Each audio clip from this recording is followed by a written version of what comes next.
Hello friends, welcome to the craft tales with Manisha. The craft tales with Manisha में आप सभी का बहुत बहुत स्वागत है।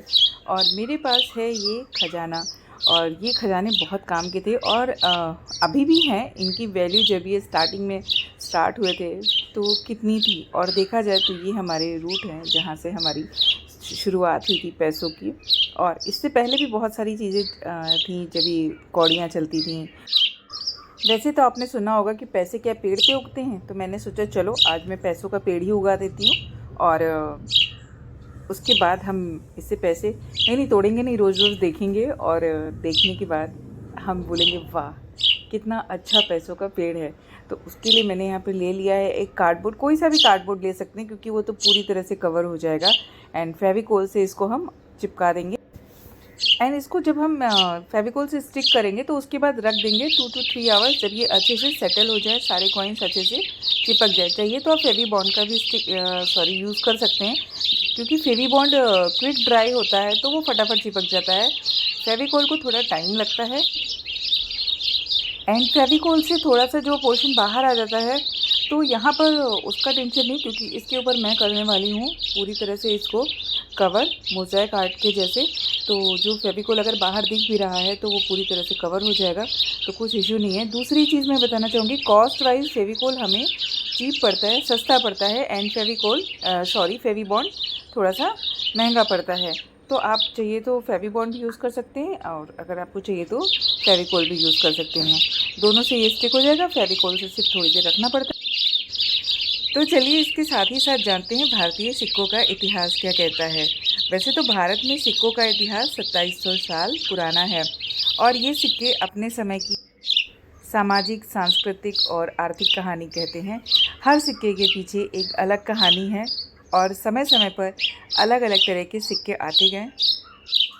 भारतीय सिक्के अनेक धातुओं में प्रचलन में आए। सबसे पहले सोना, तांबा, चांदी में आए, बट सोना हमारे यहाँ अपर्याप्त था। इसके लिए फिर अलग अलग धातुएं बने, और जितने भी छोटे बड़े राज्य के राजा होते थे वो अपने टाइम पे अपने अपने सिक्कों को ढलवाते थे और उनका प्रचलन बढ़ता था। लेकिन आज के समय में अगर भारतीय समाज में देखा जाए तो ये अधिकार सिर्फ भारत सरकार के पास है, सिक्कों को बनाने का और सिक्कों को ढलवाने का।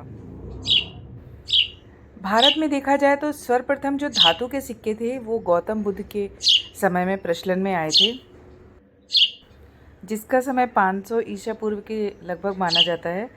और ये जो सिक्के आए थे उनको आहत के नाम से जाना गया। आहत सिक्कों पर मुख्यतः पेड़, हाथी, मछली, अर्धचंद्र, तो इस टाइप की आकृतियाँ बनी होती थी।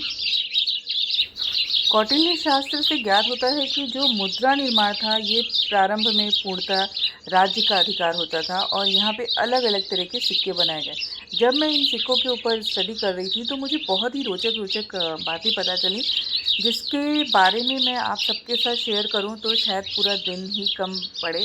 तो मैं यहाँ पर थोड़ा सा बता रही हूँ क्योंकि मुझे अच्छा लगता है कि जब मैं कुछ इस तरह की चीज़ें बनाती हूँ या यूज़ करती हूँ तो उसके बारे में जानकारी होना और आप सभी के साथ उस जानकारी को शेयर करना। तो हमारे यहाँ कशार्पण नाम के भी जो सिक्के थे वो भी चले थे, जिनका एक समय समय पर सारे सिक्कों के जब भी वो चलाए गए तो उनका अलग अलग नाम था, और मुख्यतः उनके ऊपर अलग अलग चित्रण होता था। तो अगर आपको इसके बारे में जानकारी चाहिए तो आप भी गूगल पे जा सकते हैं और वहाँ से ऐसी अच्छी अच्छी जानकारियाँ ले सकते हैं। इन कॉइन्स को चिपकाने के बाद मैंने इनके ऊपर फेविकोल और चॉक पाउडर का जो सॉल्यूशन बनाती हूँ वो लगाया, और अच्छे से इसको सूखने के लिए रख दिया। और सूखने के 2-3 घंटे के बाद मैंने एक गीला कपड़ा लिया और जितने भी कॉइन्स थे उनके ऊपर से वो लेयर हटा दी। मैंने इसमें थोड़ा सा वाइट कलर भी मिक्स किया था, जिससे जब हम ऊपर का कलर जो देने वाले हैं तो बेस हमारा अगर अच्छा रहेगा तो कलर बहुत अच्छे से इन्हेंस होके आता है।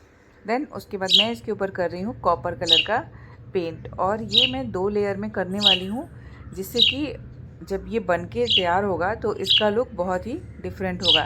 ये जो कॉइन्स हैं ये मिश्र धातुओं के हैं, इसमें कुछ एल्युमिनियम के भी हैं, कुछ कॉपर के भी हैं, और समय के साथ साथ जैसे धातुएं अलग अलग होती गई वैसे, बट मैं यहाँ पर इनको कॉपर कलर देकर एक अच्छा सा लुक देने वाली हूँ। और आप देख रहे हैं ये जैसे जैसे बनता जा रहा है वैसे कितना खूबसूरत लगता जा रहा है। और यहाँ पे जो चिड़िया बोल रही हैं तो उससे मेरी फीलिंग्स ये बढ़ गई है कि हाँ ये रियल पेड़ है। तो रियल पेड़ ना सही बट ये पैसों का पेड़ है। और देखिए ये बनने के बाद, ड्राई होने के बाद कितना खूबसूरत लग रहा है। होप आप लोग को ये वीडियो पसंद आई हो। मेरे पास अभी और भी कुछ सिक्के हैं और उनके साथ मैं क्या बनाऊंगी वो आप लोगों के साथ ज़रूर शेयर करूंगी। चैनल को सब्सक्राइब करिए, बेल आइकन को दबा के रखिए। मिलती हूँ फिर नई वीडियो के साथ।